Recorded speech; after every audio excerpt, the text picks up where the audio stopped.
our distinguished guests and our friends and our honorable panelists. Well, this is the final session of this year's Yushan Forum, but we are looking forward to have more people to join and involve.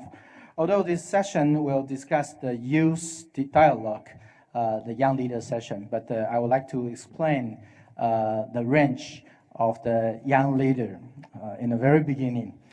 For the youth generation, in accordance with the WHO definition, it ranges from 10 years old to 29 years old.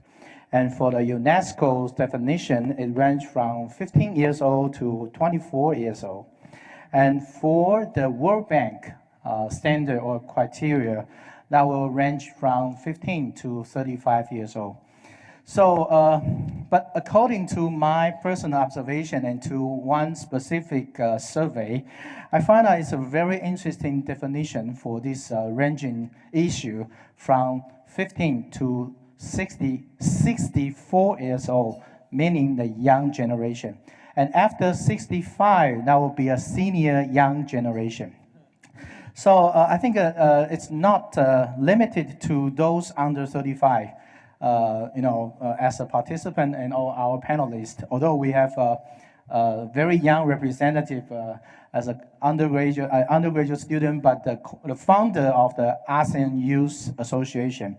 We do welcome all friends who pay serious attention and also contribution to the youth development and also the role and capacity of the leader of next generation in Taiwan, in Southeast Asia, South Asia, and the region. So I think this is a very important session, especially to the second day's agenda, the civil society engagement in New Southbound policy, and also for the future of the regional community in Asia. According to the global youth survey of this year, there are around like 1.2 billion young generation, no matter what definition that I applied. There are 1.2 billion young generation in the world, and also 190 countries has been set up the government unit in charge of the development of youth affairs.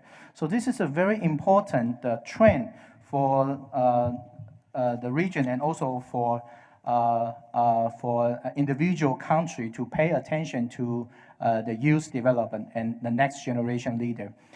And a major country in the region, for example, the United States, Japan, Korea, even Korea and India, they all set up the youth initiative. For example, the YCLE sponsored by Obama administration in the United States, and also the SHIP for Southeast Asia and Japan youth program by Japan. In ASEAN, in Southeast Asia, the statistic is something like this. There are 300 million young population. And according to this year's World Economic Forum on ASEAN Affairs in Phnom Penh, the topic is very interesting: youth, technology, and growth. I do believe that for Taiwan's New Southbound policy to practice the New Southbound policy needs the partnership from localities. And it's not only, going south, but also we welcome our counterpart in the South and Southeast Asia to go north. It's a bi-directional approach and exchange among our friends and our colleagues. So without further ado, I would like to introduce our panelists, our leading panelists. There are 6 panelists in this session. I would like to introduce according to the arrangement. The first one, the Honorable Legislator Karen Wan-ju. Karen is a Taiwanese politician currently serving as a legislator in our parliament, and also elected as a legislator at large seat. And she's also an outstanding and remarkable model for the young entrepreneur, because she started as a female social entrepreneur and then become legislator, caring about empowerment issues, social enterprise, and the nexus between the industrial innovation development and also the civil society. And now Karen is serving as the president of Inter-Parliamentary Association on Digital Economy and Social Economy, Parliamentary Union on D-Nation. And I think her address will enlighten us on how Taiwan and Taiwanese experience on the specific young leader and development. The second from my left, my left is Professor Aries Arugay. Arugay is, okay. Aries is an associate professor in the Department of Political Science at the University of the Philippines in Diliman.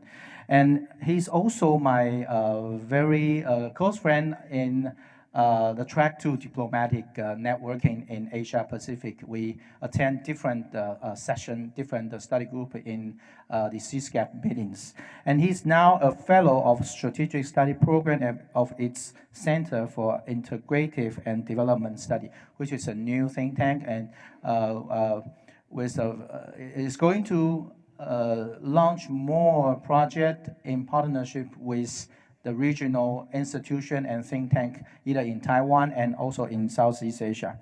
And he is also, I would say that he's a role model of the young scholar, outspoken fighting for the democratic value, and also the think tanker in CSCAP and also in the ASEAN ISIS network.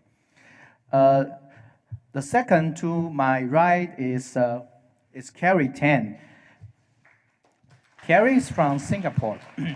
Carrie is the founding executive director of Daughter of Tomorrow, a very important NGO working on the empowerment issues in Singapore.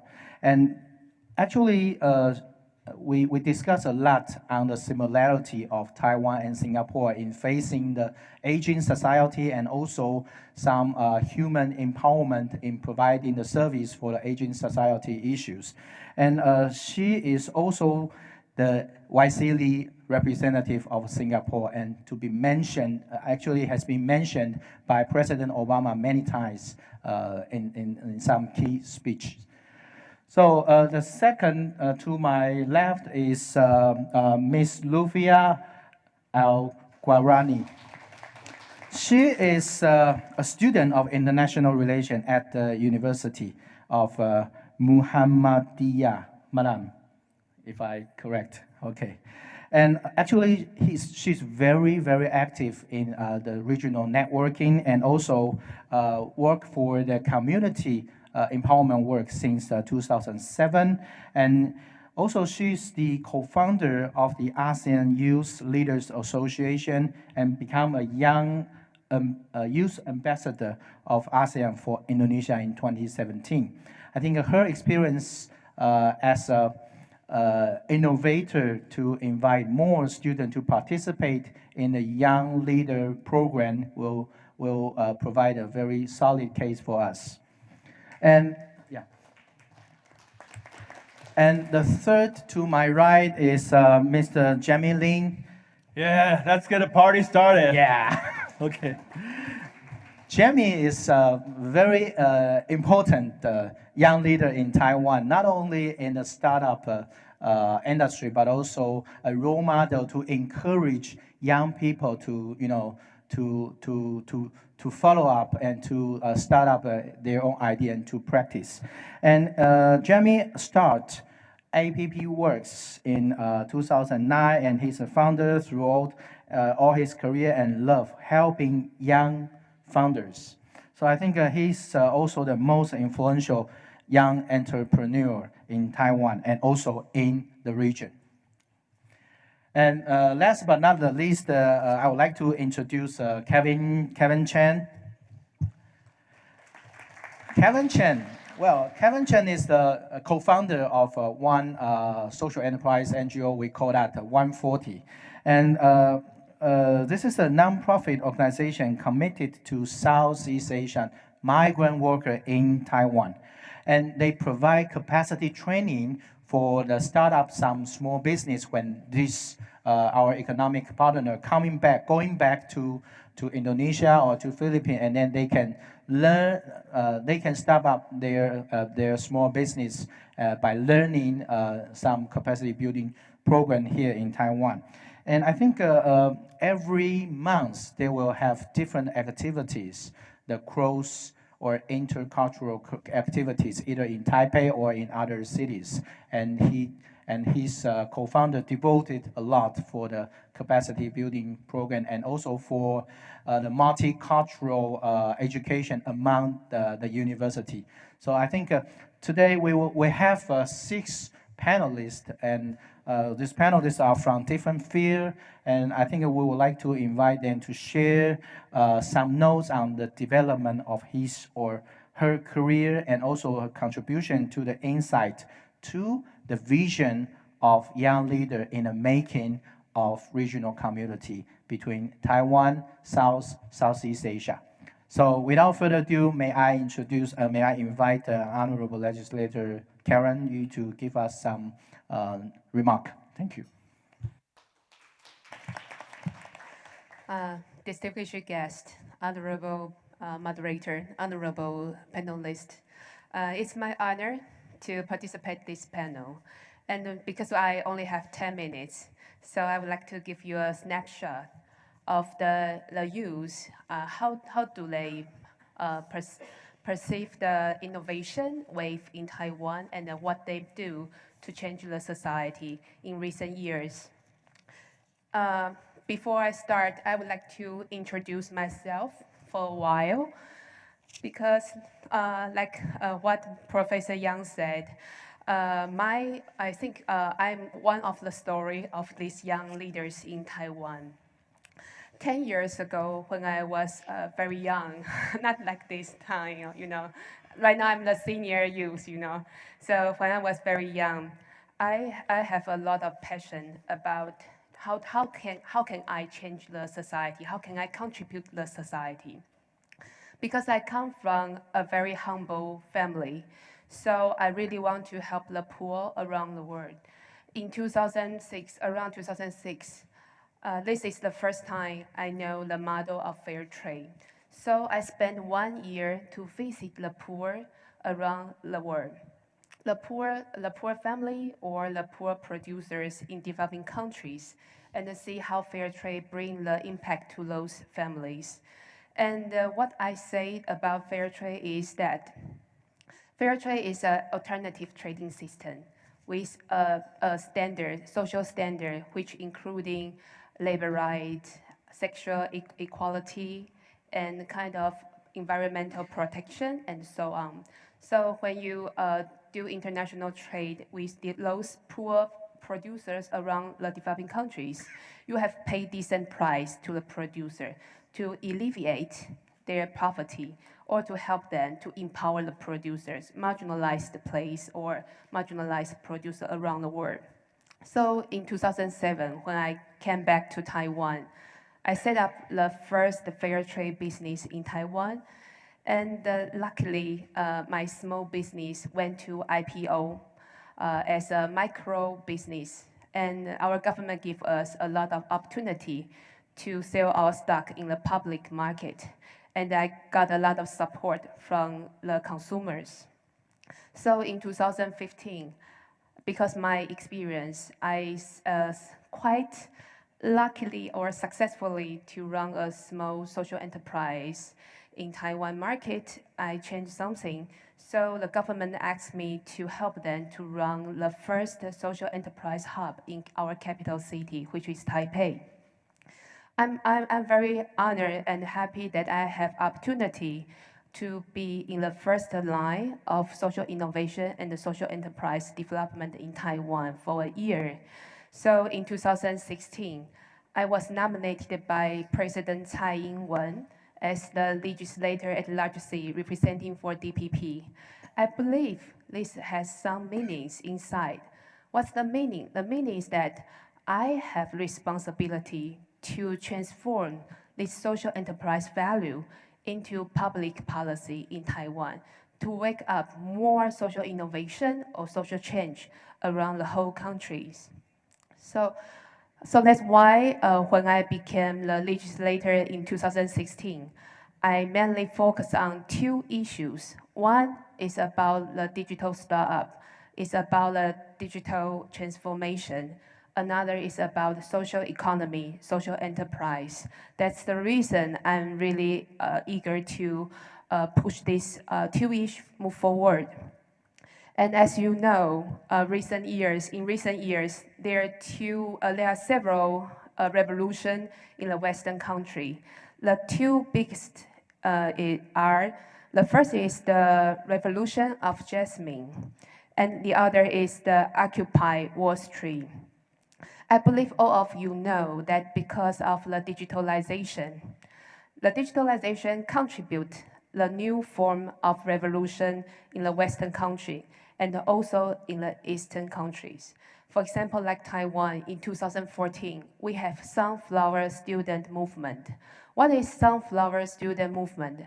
This is a student protest against the passing of cross-strait service trade agreement by the ruling party Kuomintang at the time, because the students want a more transparent negotiation process of that agreement between Taiwan and China. They don't want to be economical vulnerary to Beijing. So that's why this movement raised a lot of awareness between students, between young people. And as I know, because I'm senior young people in Taiwan, as I know, a lot of younger people are inspired at the time. So after that, with the digitalization, I think digitalization is the age. What we encountered in this age.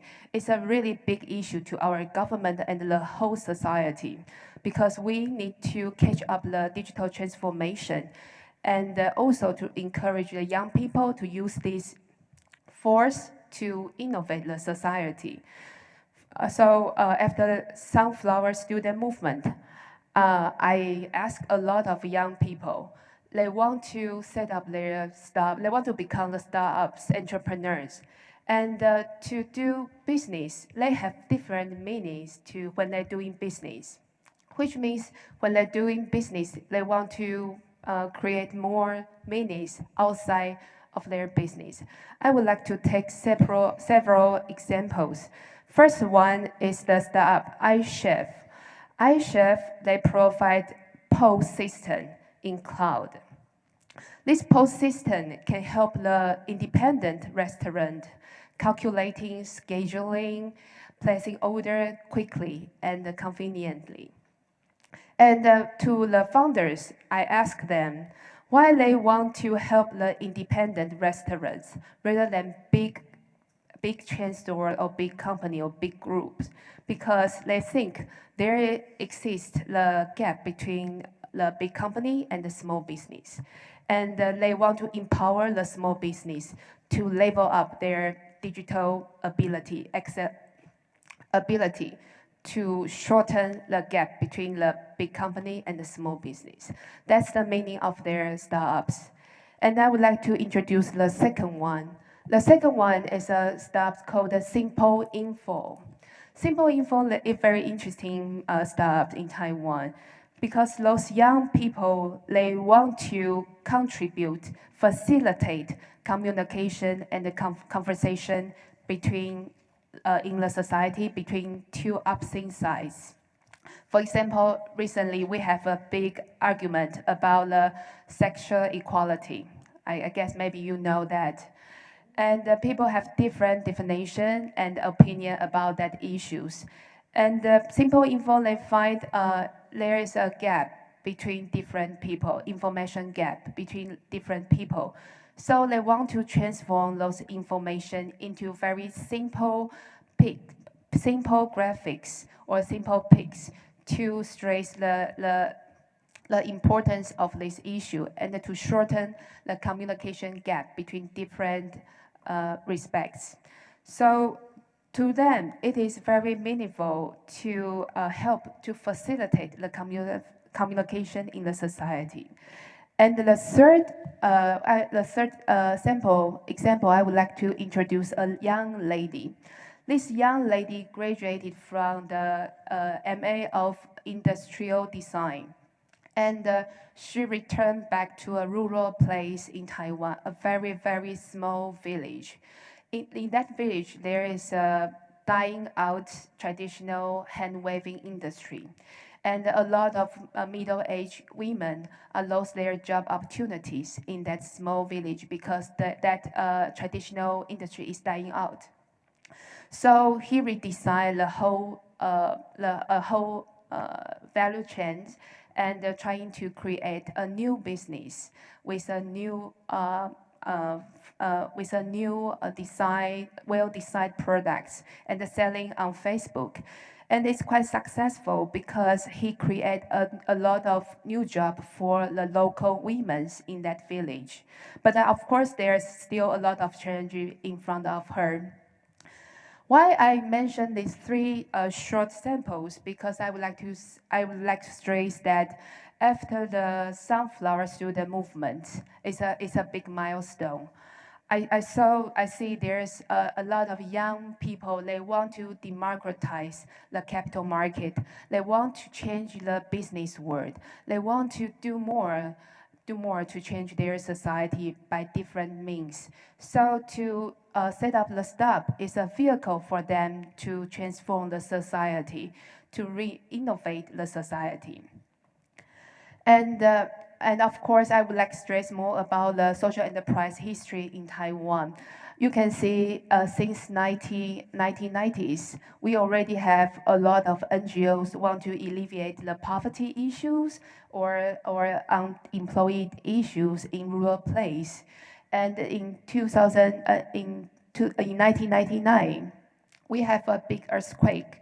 The earthquake 921 was serious damage the central Taiwan, and more than 2,000 people were killed by that earthquake.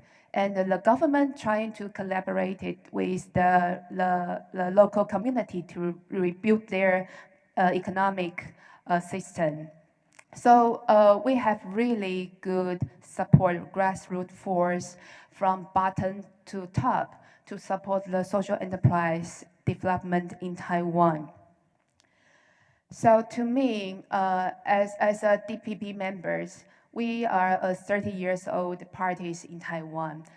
Through those 30 years passed by, we bring a lot of value in the society, which including labor rights, the women rights, and the kind of environmental protection, and also nuclear-free homeland ideas, and so on. So we encountered the new challenge of digitalization, but we have really good industry of IT sectors.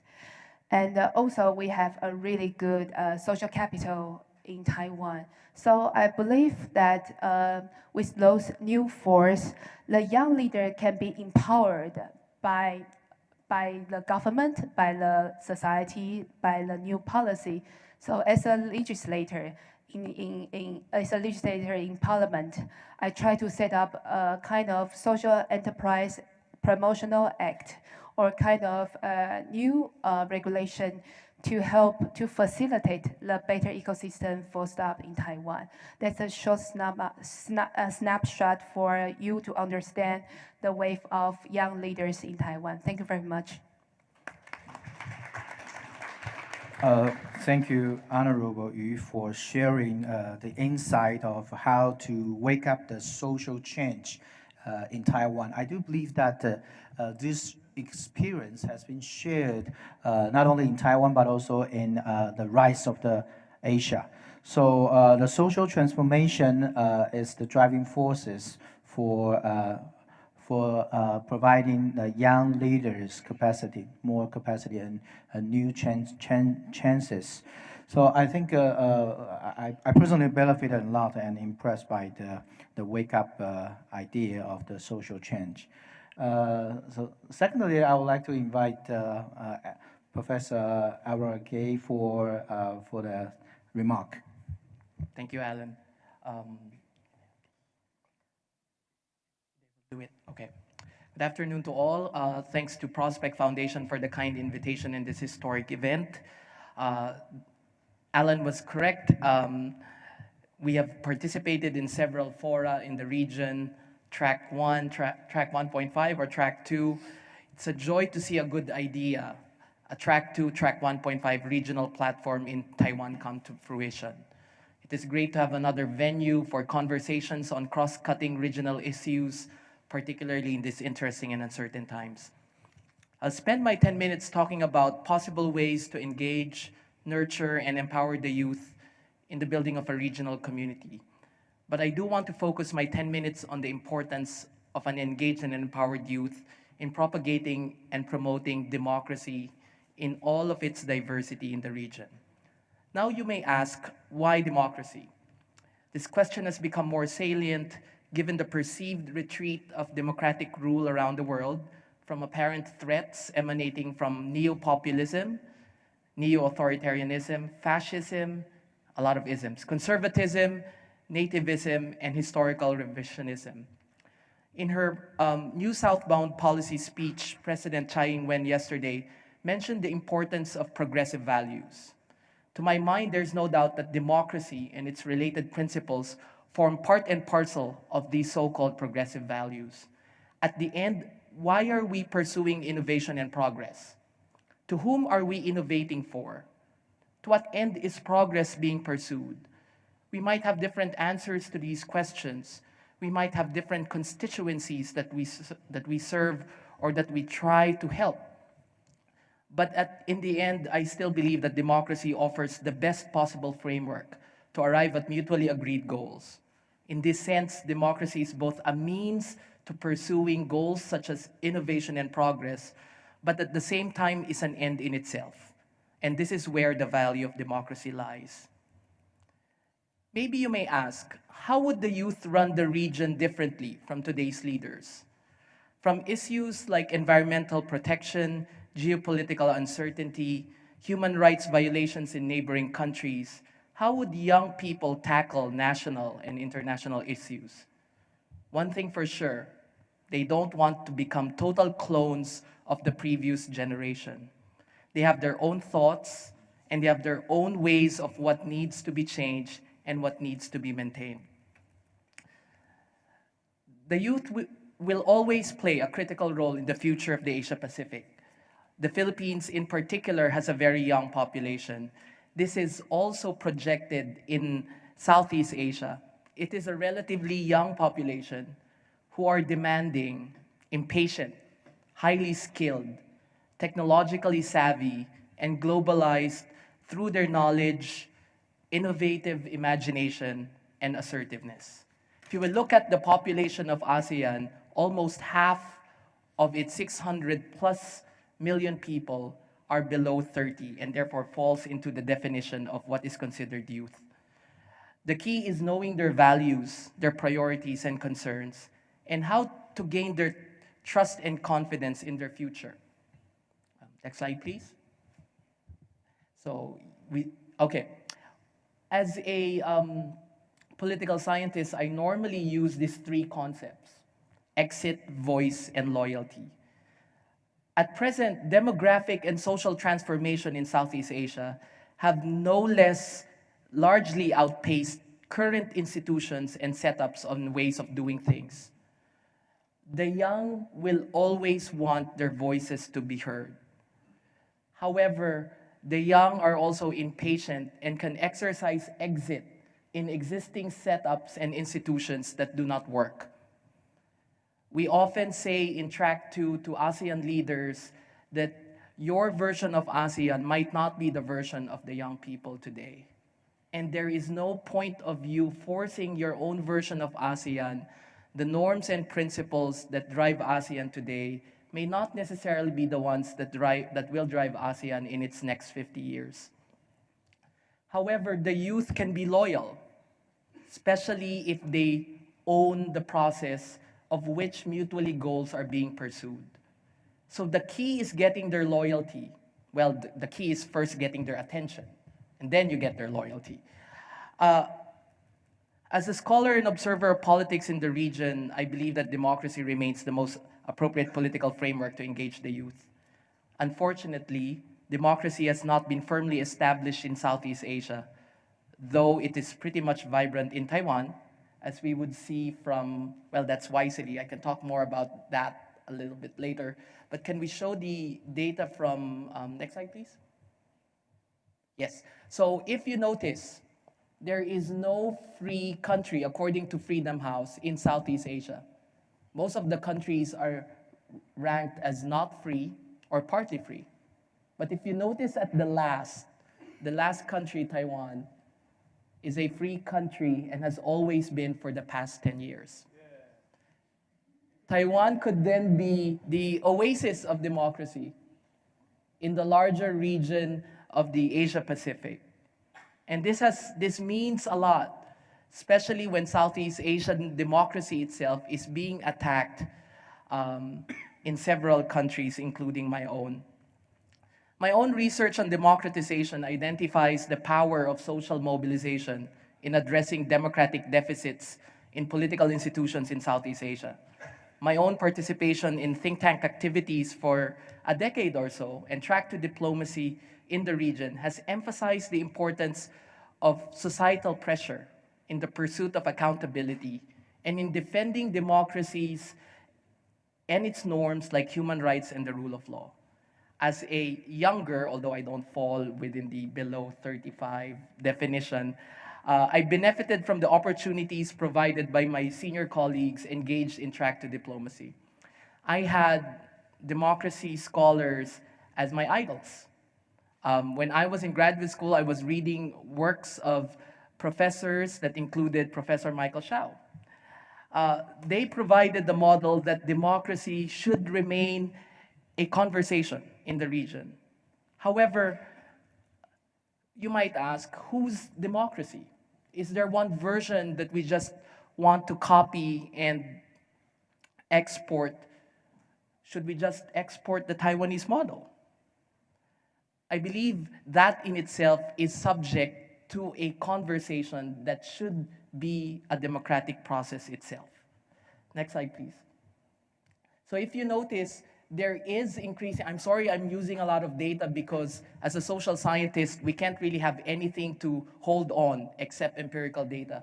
If you notice, there's some satisfaction with the way democracy works. Taiwan's numbers and the Philippine numbers are almost quite the same throughout the years. But if you notice, there are some new democracies, newer than the Philippines and Thailand, who value democracy and are satisfied with it very much. However, we must understand that democracy is a moving target. The democracy of decades ago might not be the democracy that the youth wants. And therefore, it is key to ask, what is democracy for them, rather than impose on them our own models of democracy. As mentioned by regional statesmen, last night, former Vice President Jejomar Binay, and today during lunch by former Foreign Minister Kasit Piromia, Taiwan's new southbound policy can be a very helpful mechanism in mobilizing the youth to be agents of democratic transformation through people-to-people exchange, knowledge production, and network creation among the region's young population. Next slide, please. But democracy can increasingly be under stress from all sides. The global populist surge has revealed democracy's limitations. What I call limousine liberalism, liberal elites that have failed to connect to people, has caused a lot of publics to shift their loyalties from traditional institutions like political parties to larger-than-life charismatic populist figures.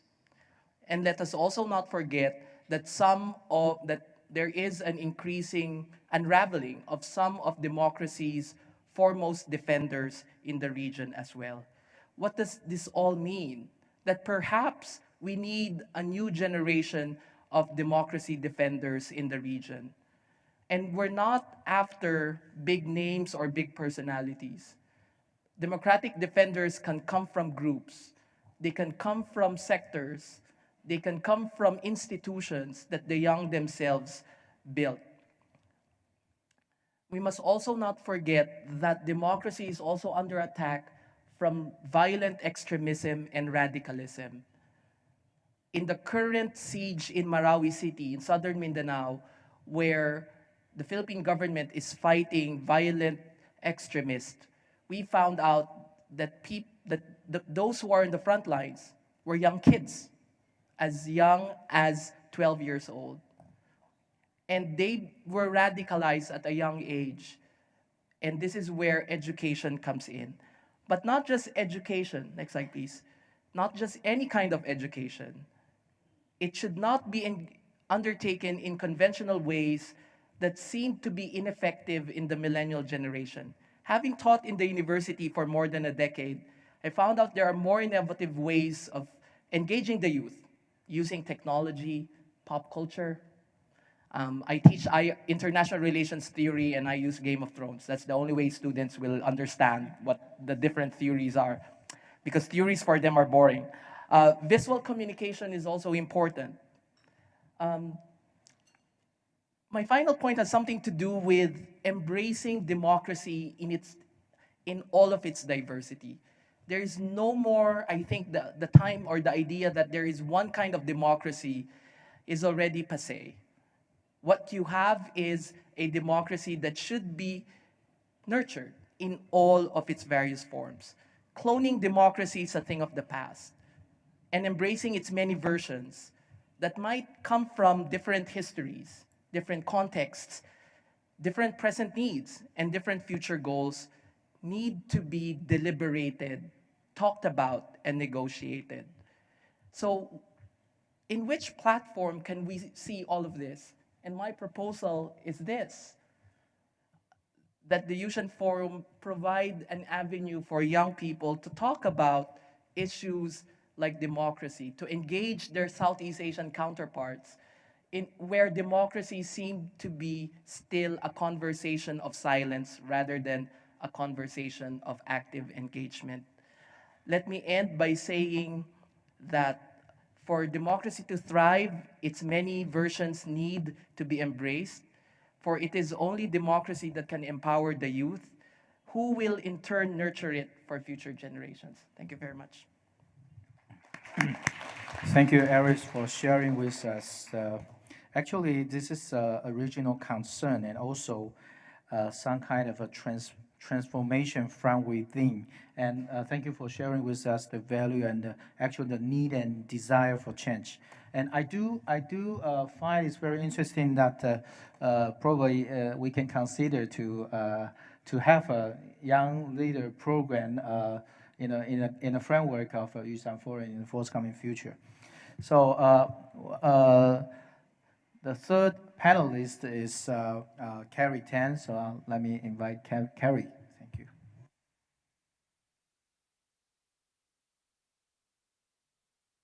Good afternoon. Thank you, Alan. It's really a pleasure to be here today. And before I start, I'd like to share a personal story. I have two cousins whom I grew up playing a lot with, and we spent a lot of time together as children. However, when I went into secondary school, around about the time when I was a teenager, we drifted apart. And I never found out why until just a few years ago. So there were many years of distance, like we didn't keep in touch. So a few years ago, we met at a Chinese New Year gathering, and I asked finally, what happened? Like, why didn't we play anymore when I started going to secondary school? And my cousin was very candid. He said to me, oh, because you went to the top girls' school and you became like an elite. So we didn't think that there was anything we could talk to about with you. And the reason why I share this story is because I've been here for this Yushan Forum the past 2 days, and I felt a little bit like that. There's a lot of conversation about agriculture and natural disaster, and somehow I felt like Singapore, we're like, not sure where we can contribute. So I really like to thank Dr. Alan Young for inviting me to be here, so that there will not be any regrets, because at least here I have a chance to highlight some very important issues that I think Singapore does share in common with our sisters and brothers in ASEAN as well as Taiwan. So my presentation today is empowering women, because we are a women's nonprofit, and how in doing that we are strengthening our economy. And the theme is really, I would like to talk about the high-touch approach. And why is that so? I think in the last 2 days, I have lost count of the number of times the word technology, innovation, technological disruption came up. And as a member of civil society and a voice for the poor, I'm actually very concerned. I'm very concerned that in this huge obsession with the whole technology disruption, I hope that we don't lose touch with the people side of things. So my presentation is really going to be more about sharing stories of people. To give some context, I'm also a myth debunker. I like to debunk some myths. So first off, I would like to say, even though we don't have natural disasters in Singapore, we have an upcoming phenomenon that gratefully we can anticipate, called the silver tsunami. And Dr. Young mentioned this earlier. This is the aging population. And I see that it is a very common challenge with Taiwan as well, and South Korea and Japan. And it has very significant impact on our labor force participation and productivity. So the other thing, the other myth about Singapore is that being the richest or one of the richest cities in Asia, we don't have poverty. And that is simply not true. We have a population of about 5.6 million people, and we occupy a space very small, about 720 square kilometers. But according to an economist based in the Lee Kuan Yew School of Public Policy, there is actually about 500,000 of people in Singapore who actually don't have 3 square meals a day, and they live in absolute poverty. So this is a problem that my NGO, Daughters of Tomorrow, tries to address. And I think, according to my personal beliefs, I think another thing that's quite surprising I might want to share here is that I don't think that the poor deserve our pity or our charity. And those of you who are sleeping, I hope this wakes you up. But I do believe that the poor deserve our investment, and deserve our investment in their strengths, and they deserve our investment in their talents, so that they can rediscover and reclaim their agency to change lives for themselves. I think in my past 3 to 4 years of working in the social services sector in Singapore, what I've come to realize is that a social service system that focuses on people's needs and scarcity, sometimes in the long run, can create more problems than good. It can take away the poor's ability to create new things for themselves. It can create a culture of dependency. And that's exactly what I'd like to address, and what Daughters of Tomorrow as an organization tries to address as well. So I set up this NGO with the vision to empower underprivileged women and to enable their freedom of choice. And really, our role is to facilitate livelihood opportunities for them so that they themselves can support and build their families to be financially independent and resilient. And the keyword here I use is facilitate. I think in being a very developed country and a very developed government system, we have a lot of complex policies and schemes that are meant to help the poor. However, what problem that has resulted is that these policies are often so complex that sometimes the administrators themselves are confused. So we are here as facilitators to help the poor to navigate the system and support them with resources. So the main approaches of Daughters of Tomorrow in helping women from the poor are: 1, to build their confidence; 2, to develop their skills; and 3, to bring access to them for job opportunities. Give you an idea of the kind of women that we serve, they're actually from the bottom 10% socioeconomic group from Singapore. Their ages range from 20 to 60. I have actually women in their 20s who are mothers of 3 or 4 children, and they have not touched like a laptop or a computer for the past 10 years of their life since they dropped out of school. So in terms of this technological divide, I think as we think about technological advancements, I speak for the bottom 10% of any society, that often they may not even have access to the most basic gadgets and devices. And these women, most commonly, they have child-rearing responsibilities, and hence they face a lack of flexibility in employment practices, which results in limited access to jobs. And also, even though we, as a country, we are very well known for our professional certification, training, and skills development programs, a lot of these programs are not accessible to the women. 80% of these women from the poor community are from ethnic minority groups, and about 20% of them are migrant women. So what we're really looking at is a very invisible and currently still quite latent workforce that can actually contribute to the country's economy. So I believe as an NGO, our role in society, or one of our roles, is to show that what is previously deemed impossible is actually possible. The women that we work with, for so long, they've been invisible because people thought they were unemployable. However, through our programs, we have successfully placed them in jobs, and they have performed well in sectors such as hospitality, customer service, retail, cleaning services, care services, and admin services. I think most importantly, when we talk about women's empowerment, I would like to share the story of Supami. Supami is a young widow. She's actually from Indonesia, and she came to Singapore to work as a foreign domestic worker. Later on, after many years of service, she developed a bond and a relationship with her employer, and they got married. So she's married to a Singaporean, and they had 2 beautiful daughters. However, last year, Supami's husband passed away, leaving her a widow, a foreign widow, with 2 Singaporean children.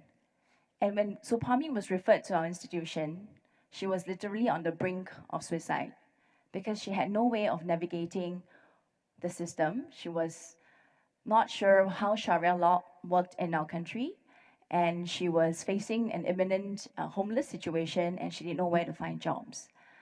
But 6 months after coming into our community and being supported by our programs and the people we have, this is a testimonial that she shared with me last week and to a class of other fellow women. She said in her very broken English, she said, before I joined Dot, last time I think other people, they are pretty, I'm ugly. Other people, they are smart, and I'm stupid. Other people are rich, but I am nothing. I'm poor. However, after 6 months of programs with us, she said, after I joined Dot, now I look at other people and I think, people and we are equal.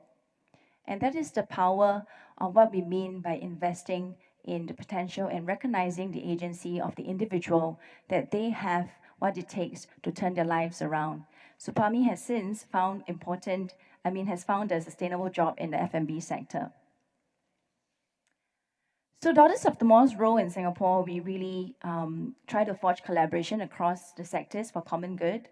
There's a lot of myth around whether these women or women from the poor communities are motivated. And I think for the past many years, we haven't found a solution to enable them into sustainable employment, not because of their lack of motivation, but because of their lack of resources. So sometimes, from a first world perspective, and myself am guilty included, we grossly underestimate the extent of how scarce the poor resources are. I sent a woman to interview before 3 years ago when I first started, and the interviewer asked me, why is she late for 30 minutes? Doesn't she want a job? I'm kind enough to offer her a job. And what I later realized is this woman was late for her interview because she does not have a smartphone and does not have GPS to find out where the interview venue was. So we now represent the voices of these women, and we work actively to engage in dialogue with various ministries in Singapore, including the Manpower, Health, Social Family Development, and Education ministries. And we work with the community sector, social workers who refer the women to us, as well as lobby and organize resources from the private sector to support the livelihoods and access to opportunities for these women. And more importantly, given the context of what we're doing, we have many shared interests in common developmental issues and opportunities in Southeast Asia. For example, definitely in women's economic empowerment, addressing urban poverty. I think Dr. Niven Huang said earlier today that by 2025, we are going to see very much increased urbanization across the world. And in the view of increased urbanization, I think it's important that we then strengthen the vulnerable communities as there's more migration into cities. And of course, in fostering youth leadership. So since being a YSEAL Fellow, I've been an active speaker, mentor and networker in the NGO sector around ASEAN. And there are some of the camps and conferences around the region that I've been blessed to attend and share and learn from. These are some of them. And within the Daughters of Tomorrow community in Singapore, our volunteers and a lot of our partners are involved in various initiatives in ASEAN, including the Gender Equality Committee and CEDAW, which is Convention on Elimination of Forms of Discrimination Against Women. These efforts are jointly with our counterparts in Malaysia and Indonesia. We have members who are involved in the Rohingya Refugee Women's Education Project in Malaysia, as well as trainers who are familiar with anti-human trafficking community efforts in Cambodia, etc. So in Singapore, our local NGO network, I think chiefly is we work very closely with advocacy group like AWARE, which we work together to reduce systemic barriers to women in Singapore society. And we also work with AYLA, which is an organization that provides financial and business literacy for foreign domestic workers. And we are trying to build a community between local women and foreign women, as well as an NGO, Justice Without Borders, that provides pro bono legal services for migrant workers. So perhaps we can talk to 140 later. Being a feminist, I have to include this in my presentation. We are very proud that recently we also have our first female president. Well, given the challenges of our times, we thought it's quite timely. As our developing economies, some of the very key and pressing issues we face are a global childcare crisis, where women's employment and participation in the workforce are very much burdened by their role as caregivers, and the aging population. So by 2030 in Singapore, almost 1 million people will be above 60 and 1 in 3 will need some form of care. Against this landscape, we found that there is a huge reliance on migrant labor for basic care work. The third myth that I want to bust is most people think that Singaporeans, even Singaporeans think that Singaporeans don't want to do the dirty job of looking after old people in institutions, changing diapers, bathing, showering, feeding them, and that there are currently inadequate HR competencies and resourcing for the sector. So one of the very key programs we are focused on is, I'm not sure whether we're the first NGO in Southeast Asia. It seems so from my desktop research. If it's not, and there are other countries doing this, please, we would love to learn and share with you. We are currently combining the cause of empowering women with addressing the manpower needs of the elder care sector by having an elder care program where we provide holistic industry preparation for vulnerable women to become professional caregivers in the elder care sector. And this is an initiative that we're very blessed to have the sponsorship by JP Morgan Foundation, which is a private sector sponsor. And we're working very hard with many elder care and home care institutions in Singapore to deploy these women as valuable contributors, as caregivers. So because time is up and the lady's flashing that banner at me, I'm going to skip through these slides and really just focus on how I think one very important work that we have to do as evolving societies is that we can create dignity for the underprivileged through gainful employment. And there is a huge opportunity for us to do so, given the needs of the aging population. So some of our interests,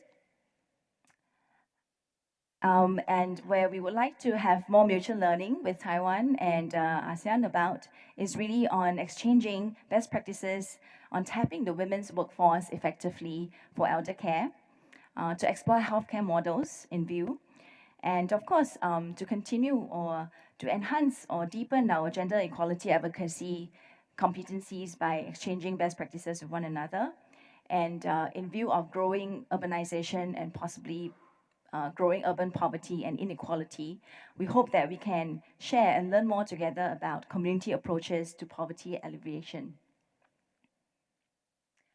So we would really like very much to have exchanges with various platforms around the region, and I really think Yushan Forum is a great initiative to start forging that dialogue.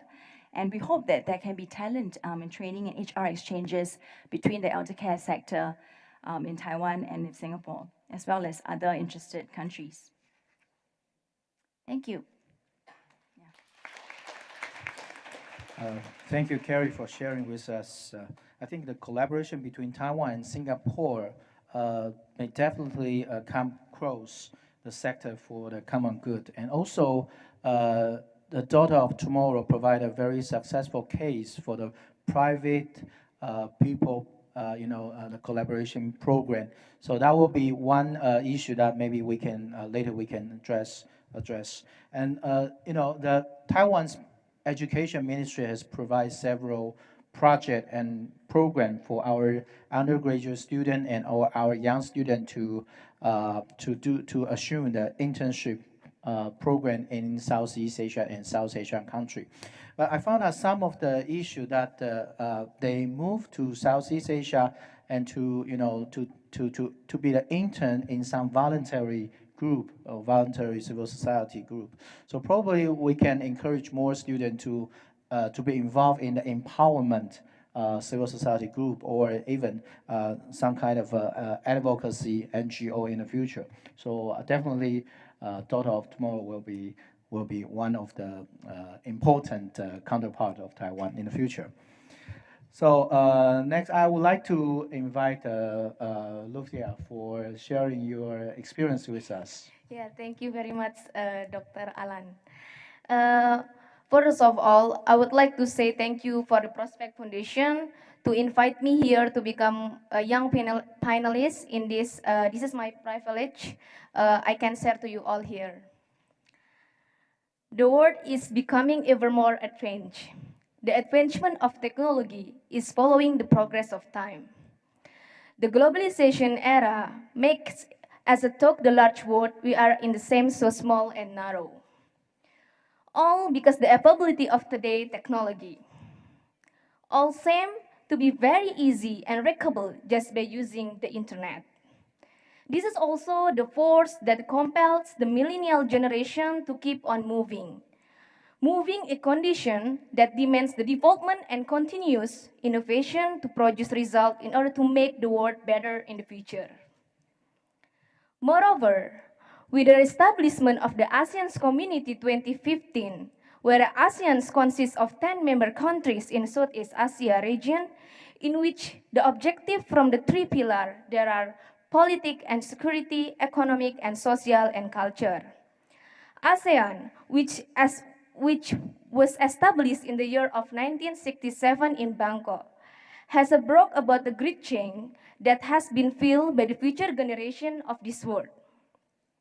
The never-ending vigor and the zeal of the youth to strive show that there will be countless innovation that will be produced by the youth. On February 14, 2014, we are representative of young generation in Southeast Asian nation, joined with some event we call International Youth Leader Summit in Manila de la Salle University. The event was held fixed for 6 days. That was when the idea came to our mind. We are decided to make a platform for the young people of ASEAN This is due to the fact the conferences are usually held in a certain place, and there have been no continuation or follow-up of it after participation returned to their respective countries. The youth should contribute not only in the form of theories, but also in the real action. The ASEAN Youth Leader Association, or AYLA, is a network of young people across Southeast Asia aiming to promote an inclusive and empower youth participation toward ASEAN's community building and achieve a better understanding of sustainable development, regional solidarity, and ASEAN identity.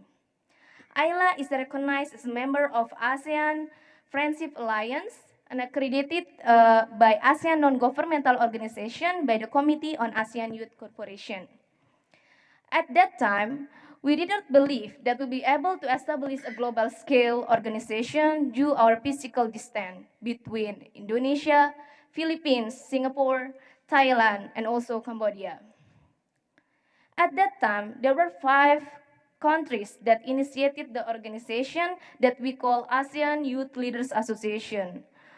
Our lack of confidence at that time has produced great results because in the year of 2015, we were nominated in 10 Project Management Challenge nomination that was held by University of Gajah Mada as the 10th organization recognized as the best project in Southeast Asia.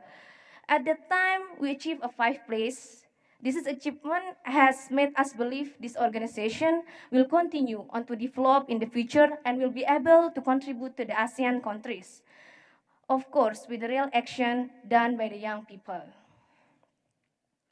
The continuous development of the world show advancement in the term of technology, education, and many more has made us confident and optimistic to run this organization despite the far physical distance between each of us. Eventually, in the year of 2015, in Yogyakarta, we agreed to expand our network to some ASEAN countries by inviting the young people to participate in the event that we run, such as ASEAN Youth Leaders Association Advocacy Camp in Philippines 2015, and ASEAN Plus Children Festival 2016 in Bali, Indonesia. And the last one is 2 months ago is ASEAN Youth Education in Vietnam with the AYLA Vietnam. Up till now, there have been more than 500,000 young people who have participated in the event we held in ASEAN. This is all due to our optimism and belief towards the youth to join and carry out the project made in other ASEAN countries. Today, AYLA is available in many of ASEAN countries, like AYLA Vietnam, AYLA Indonesia, AYLA Malaysia, AYLA Vietnam, AYLA Cambodia, and other ASEAN countries. What the youth truly must have when they want to make something in this society involvement is, firstly, see what issues are available in the society. Afterward, find the right solution. If the solution to make an organization, and then do it. If the solution to make another solution, and do it. When they want to make an organization or platform or aim to achieve their dream, first, optimism. Faith which comes from deep in ourselves to strive to become better than before. Second, dare to try and never fear failure. It is very positive matter when we try to try and do not be discouraged before we try. What is most important is to try first. Whatever the results are good or not, that will be matter to think of another time. What is most important is to try first. Third, networking or finding link that we have. It will be very good if our friends have the same vision and mission, such as the program plan that we are working on will be much very easier to organize. Fourth, great effort, because without hard work, we will never be able to create something new in our life. Of course, great effort and time, energy, and also resources in our life are needed. Most of the youth in the world want to have a better world, have the will to strive forward and improve, and of course, have the will to continually give real contribution and be active in their society, or even in the country and also in the world. Do not give up on the things we have never tried. Keep on trying, because the world is waiting for the masterpiece that will be produced by the youth in the world. keep being enthusiastic in the striving for your dream, and of course that are beneficial to the society as well in the world. So I have 2 videos that our project has been running off by ASEAN Youth Association. Maybe the committee can play.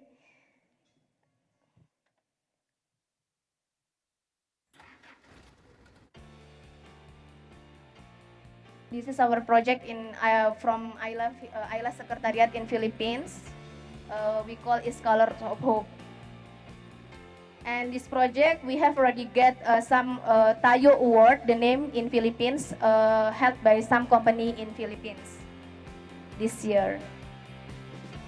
The Colors of Hope Education and Enrichment Program is a youth-led project by the ASEAN Youth Leaders Association. We believe as a youth organization, learning isn't just done in the classroom, it's borderless. So sabihin niyo pangalan niyo, age, birthday, kailan birthday niyo? Princess Isabel C. Carolino, I'm 12 years old.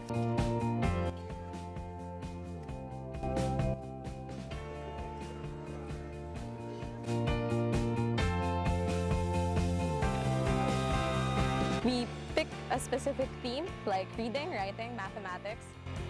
All of in AYLA is student. Teaching them inside e-Jeeps, which is actually a mobile library.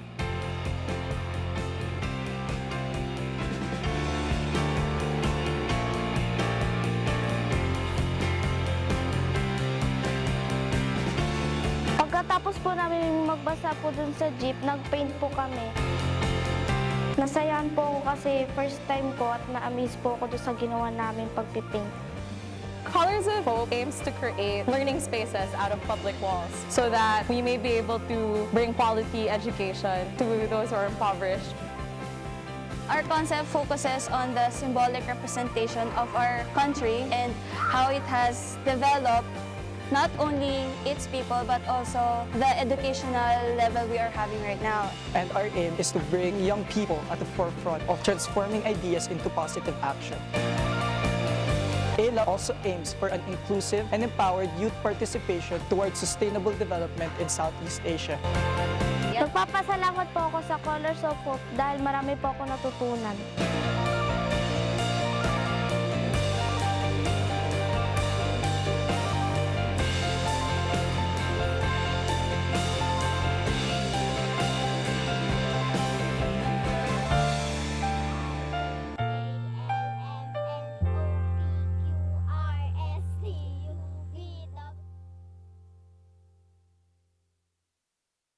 There is one more video. This is a project held by AYLA-Indonesia in Bali last year with the collaboration with one of NGO in Indonesia in Bali, Wow Bali.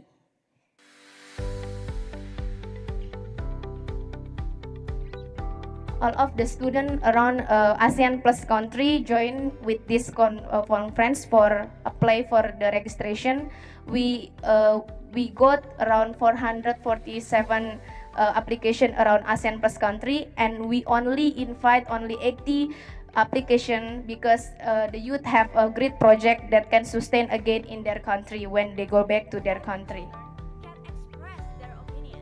We advocate for if we just want to, and that's where the biggest problem lies, is that people are not educated because it's not part of education.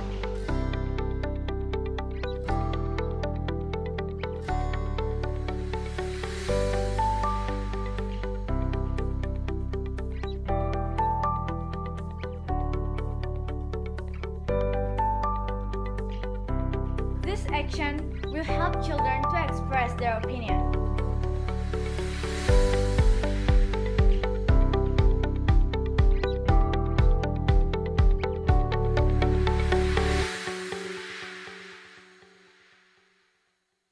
Yeah, thank you very much. So I hope, hopefully, between ASEAN Youth Leader Association, we can have a good collaboration with the Taiwan, especially for the young generation, to support southbound policy of Taiwan. Thank you very much. Thank you, Lutfiya, for the wonderful remark. As I remember that in recent years, ASEAN leader has paid great attention to the civil society voices. as they design a new interface to invite civil society leaders and also the young leaders to join and participate in ASEAN Summit to do the exchange, the idea exchange, and also to do the dialogue with the ASEAN leaders. So I think a young generation is the future of the region, and it's a very crucial and timing issue for both Taiwan and the region to collaborate with. Thank you very much for sharing with us.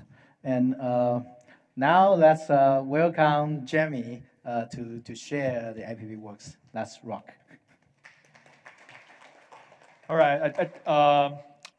First of all, I think this panel has been too serious. As a young generation, let's do a selfie first. Right? That's youth style, right? All right. It's actually quite interesting to be sitting on the stage in this room. This is the room I got married, in which I got married 11 years ago. So it's kind of weird that I'm sitting on stage here talking about serious business. Hi, I'm Jamie Lin. I'm founder of AppWorks. AppWorks is the leading startup accelerator in this region.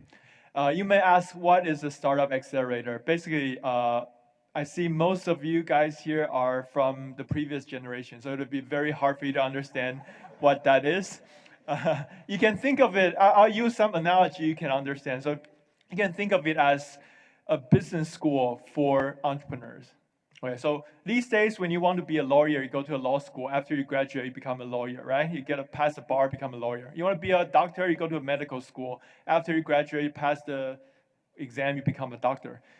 But when you want to become an entrepreneur, a good founder, there's no school for you to go to. You can go to a business school, but most of your classmates are there to be a banker or be a management consultant. They don't want to be an entrepreneur. So there's not a school dedicated to entrepreneurs. So that's why over the past 10 years, there's this movement of establishing startup accelerators. It's a weird name, but you can actually think of it as a school for entrepreneurs. But it's not a school. It's not a school where you sit in class, listen to lectures. We all know that an entrepreneur cannot be taught in a classroom. So it's a practical school. It's a school where entrepreneurs aggregate, congregate. They inspire each other to become better entrepreneurs. So you can think of a startup accelerator as a school. It's easier for you to understand, but it's more like an MBA school for entrepreneurs. So AppWorks has been a startup accelerator in this region for the past 7 years. And this is our school. So it's where entrepreneurs get together. They share ideas with each other. They help each other become better entrepreneurs. They give each other peer pressure. They give each other a pat on the back when they're done. It's a 6-month program, and this school is free. Entrepreneurs are broken. It's stupid to charge them tuition. They won't be able to afford tuition. So it's a free school. And on top of free, we actually give them goodies. So for every entrepreneur that get admitted to our program, they get around $400,000 US worth of all kinds of things to help them get their feet off the ground. These days, we admit 35 startups into our program every 6 months. Almost half of them are from outside of Taiwan. So they're from countries like Hong Kong. Is Hong Kong a country? They're from regions like Hong Kong, Singapore, Malaysia. So all over Asia, and some of them are from the US. We've been doing this for 7 years, so we have graduated a lot of startups. After they graduate from our six-month program, they don't just leave us. They stay in our alumni network. And every 6 months, we add more startups into our alumni network. So our alumni network becomes stronger and stronger. So in a sense, we're very similar to Harvard Business School. You don't go to Harvard Business School for the professors, right? You're not going to see all of your professors for the rest of your lives. You go to a Harvard Business School for your alumni, right? Because those are the people you can do business with. So AppWorks is a startup accelerator.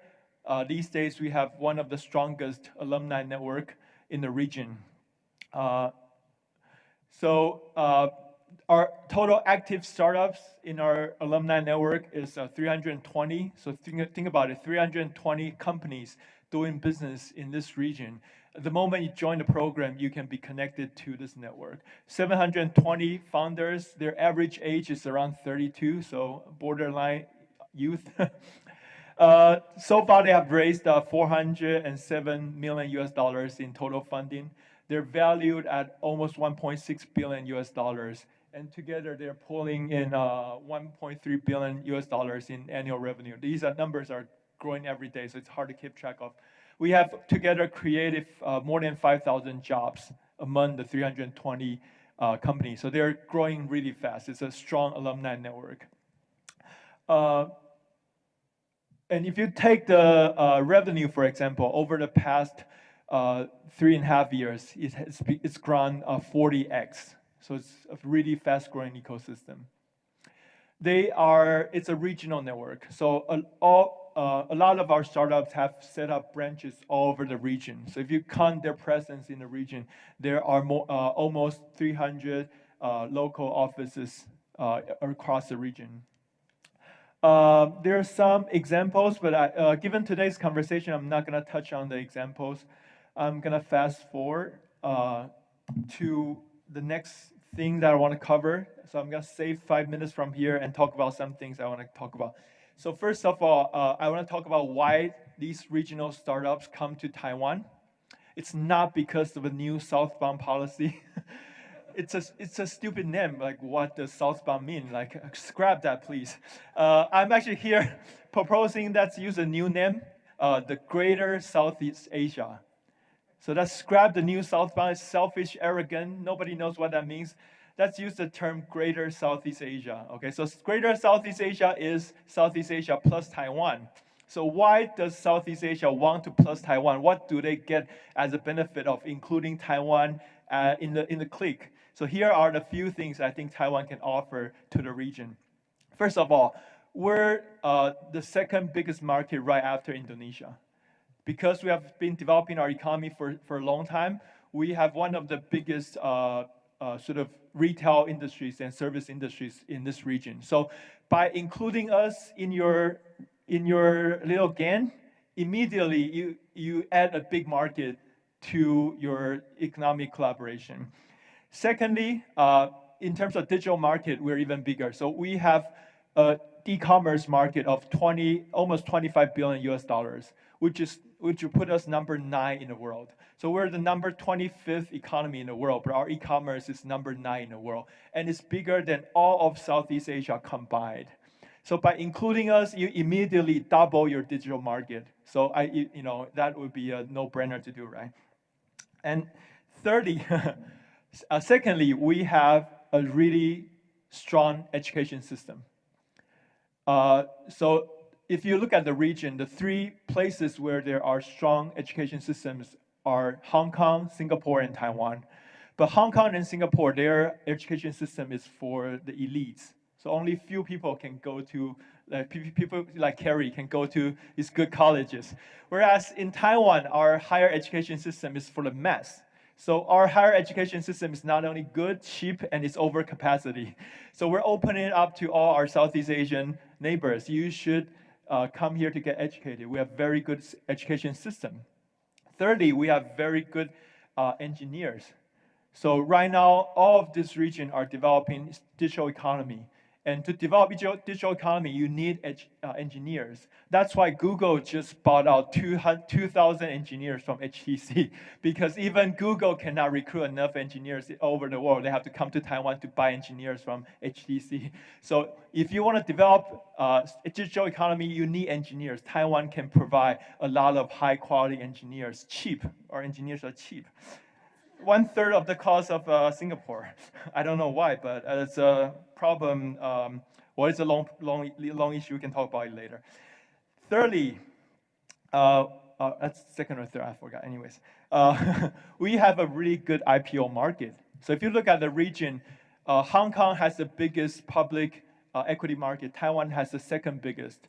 But Hong Kong's public IPO market is for big cap players. If you're not above $10 billion in market cap, you list in Hong Kong, nobody cares about you. But Taiwan's IPO market is for the mid-cap companies. So if you're between 100 million to $3 billion US, Taiwan is the best market for you to come get listed. So, and most of the digital economy companies in this region are within that range. So Taiwan has that public market that we can offer. And then also, I want to say we have a common enemy, right? So if you look at the geopolitics of the Americas, right? You have one superpower, United States, and most of the South American economies are suffering. Why? Because they let America become too big. In this region, we should not repeat that history, right? In this region, we should work together to contain that superpower. I don't want to say who that superpower is, but we all have the common enemy. And we all have to work together to contain that common enemy, right? And then lastly, actually, I want to touch about, besides democracy, which Aries talked about, and having female president, which Carrie talked about. We are the most gay-friendly country in this region. We're gonna allow gay to get married and to have kids in this country. So we are very forward-thinking, open-minded society. And so even if you don't agree with all the above things, if you're gay, you should move to Taiwan. You can hold hands and kiss on the street. Nobody is gonna say anything, right? There's a saying: we had a gay president and a lesbian president 2 in a row. I don't know who those are, but we're very open. We're an open society. So Taiwan has so much we can offer to this region. So please include us in your game. And let's scrap the name Southbound Policy. I don't know what that means. Greater Southeast Asian Region, we will not call us the Greater Southeast Asian Region. So going forward, that's called us a Greater Southeast Asian Region, and Taiwan is part of it. So Lutfiya, when you're running your competition, please include Taiwan in your competition. We want to be, we want to play all the games you guys are playing. So please include us. We have a lot to offer, and we're all about working together with everyone in this region. And we want to see prosperity of this region because we all have common enemies. Thank you. See, this is what I meant. Jamie is one of the most outspoken and very active young leader, and also representative the spirit of Taiwan. Open, very open. I'm not sure about that. Spirit of Taiwan. So, last but not least, we would like to invite Kevin for sharing with us the 140 story. Kevin, the floor is yours. Thank you. Hi, everyone. Hi, I'm Kevin Chen, and it's really my honor to be here to share with you. And at the beginning, I want to show the picture to you. This one. Do you know where it is? It's not Indonesia, it's not Malaysia, it's in Taipei. It's the center of Taipei Main Station. And almost everyone here and every tourist has already passed by before. And every Sunday, you can see so many migrants sitting on the ground and to meet their friends and make our station colorful and energetic. We call them migrant workers. There are already 650,000 migrant workers in Taiwan, coming from Indonesia, Thailand, Vietnam, and the Philippines. They are doing 3 major kinds of jobs. And the first one, caretakers, and factory workers, and also fishermen. In the past 20 years, tons of migrants started their journey abroad. They left their families and get to Taiwan without any friends here and cannot speak the local language at all. The only goal of them is to try to work hard and earn more money to improve their family's life. they send back almost all the salaries they earned every month. But most of the time, this journey is really tough, full of cultural barrier and stereotypes, or homesick and loneliness. So, as a young graduate from the university a few years ago, I was lucky enough to know many stories behind the migrants. And suddenly, I found that some friends and we could redesign the journey of them. We could try to help the migrants around us in our daily life. So that's why we started 140, a nonprofit organization founded 2 years ago. And 140 means in our population, there's 1 migrant worker from Southeast Asia in every 40 Taiwanese. 140 is already a big amount. And we got a mission. We simply want to make every migrant's journey in Taiwan worthy and inspiring. Yeah, that's our mission.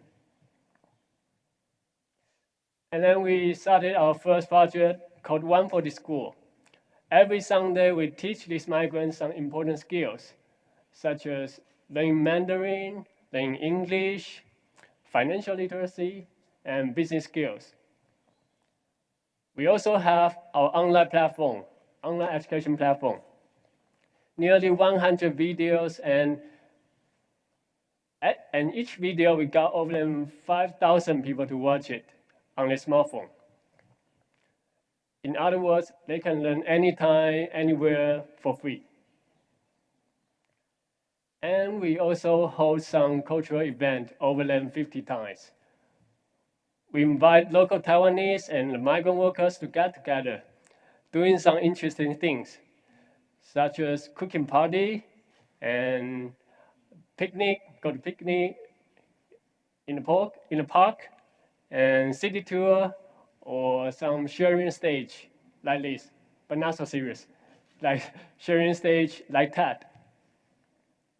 We simply let local Taiwanese and migrant workers to get together in a ways of friends, not a relationship between boss and laborers. And also we hold some big photo exhibition and art exhibition. Let over than 30,000 people to Cannes and took their first chance to know the stories behind migrants. So 2 years passed, and at the end of this migrants' journey, when they leave Taiwan and go back to their hometown, we found that someone became the owner of a small business, like clothes shop, like this photo, clothes shop. She's one of our students, already go back and start her clothes shop. And convenience store, restaurant, or even e-commerce. So they are full of entrepreneurship. And someone is also hired by the local Taiwanese corporation based in Southeast Asia. So for these migrants, they finally can improve their family's life. And more interestingly, someone became a singer or a novelist only because they are empowered during the time they spend in Taiwan. They started to believe they can be what they want to be and see more possibility in the future. So here comes the change. From 5 to 10 years ago, we saw these migrants as laborers. But we finally found that they are not only laborers, they are actually talents. Yeah. So many big Taiwanese corporations and startups are heading to Southeast Asia now, and they try to get the great talents. And these migrant workers, again, there's already 650,000 people in Taiwan now. They are really good talents for our corporations in Southeast Asia. Because they can speak good Mandarin, and they know they are familiar with Taiwanese culture, and also when they go back, they can manage the local people as well. and more importantly, they are actually ambassadors of Taiwan. They will remember how we treat them and share all the good experience they have in Taiwan to their friends, from face-to-face or on the internet, from 1 to 10 and 10 to hundreds. So they are actually our cultural ambassadors and making a big social impact from bottom up. So in my opinion, that might be one key point in our new Sansma policy. And yeah.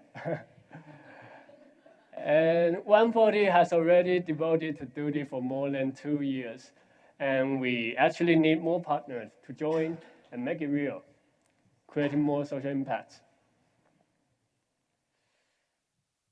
And to the last point, migrant issue is really a global issue, connected so many different countries and cities. And in the few coming years, I wish Taiwan can be one of the best practice dedicated to the migrant issue. And I truly believe that's why we can start it now. Thank you. Thanks, Kevin. I think whether Kevin's version, like human-centered New Southbound policy, or Jamie's draft on the Greater Southeast Asia, I will say that the Greater Southeast Asia, to make Southeast Asia and South Asia greater, I think the inclusion of Taiwan's contribution and also Taiwan's commitment should be reconsidered seriously. So. Well, I think maybe we can open 1 or 2 questions from the floor, and since we have passed 6 o'clock, probably we will welcome 1 or 2 questions, and then I will wrap up this session.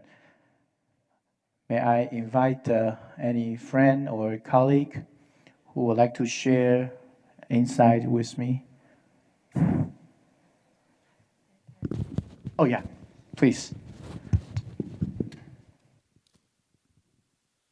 Hi, I'm Roger Liu. I'm now teaching in a university in India. So my wife and I are the first two Taiwanese who teach in India.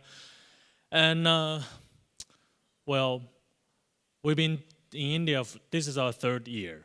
So in the first year when we were in India, we were very excited about this. We'll try to build a bridge between these countries, Taiwan and India. And one of this is the entrepreneur and some incubators. But after all those years, we found that it's not easy, all right? Because India and Taiwan has been culturally very divided. They are not similar. So I just seen your map that you have shown about AppWorks. There, for the Indian part, it seems to be nothing over there. So maybe, Jamie, you would like to share this part of the story with us. And let me say the words that you haven't said. China is like a black hole. It sucks everything and enriches itself and growing bigger and bigger. Well, if you're a politician, this is a key issue. If you're an entrepreneur, maybe that's not an issue because you welcome all the resources from anywhere, right? But since we have legislator over here, I would like to know whether the government or the younger generation of politicians in Taiwan have some kind of incentives.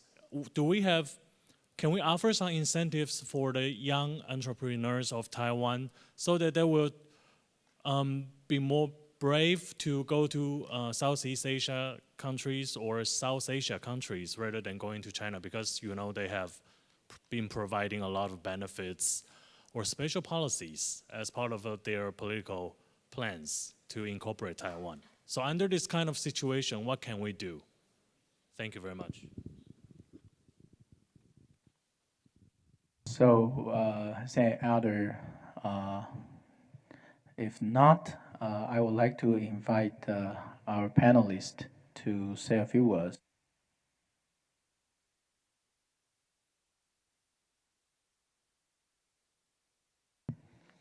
Okay, so I think the problem with India is complicated. I think the number one biggest issue is our government's wrong bet on traditional Chinese 40 years ago when they moved from China to Taiwan.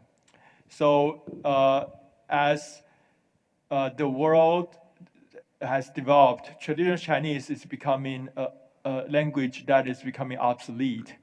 So I think Lee Kuan Yew made a better decision picking English as one of their official language, and they've been actively allowing a lot of Indians to immigrate into Singapore. So that's why you can see there are more cultural ties between Singapore and India, and there are more cross-border businesses between Singapore and India. I think we made a wrong bet on Chinese 40 years ago, and then we're not open to Indian sort of immigrants over the past 40 years.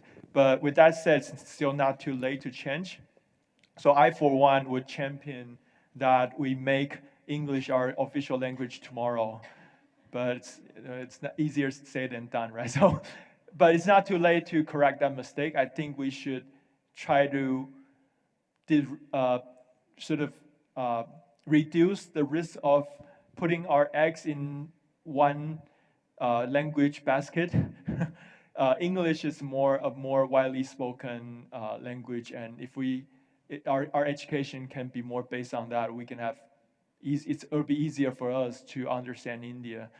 Secondly, I think a lot of there are a lot of programs that are in place to correct that, to allow more Indian students to come to Taiwan to pursue their college or further studies.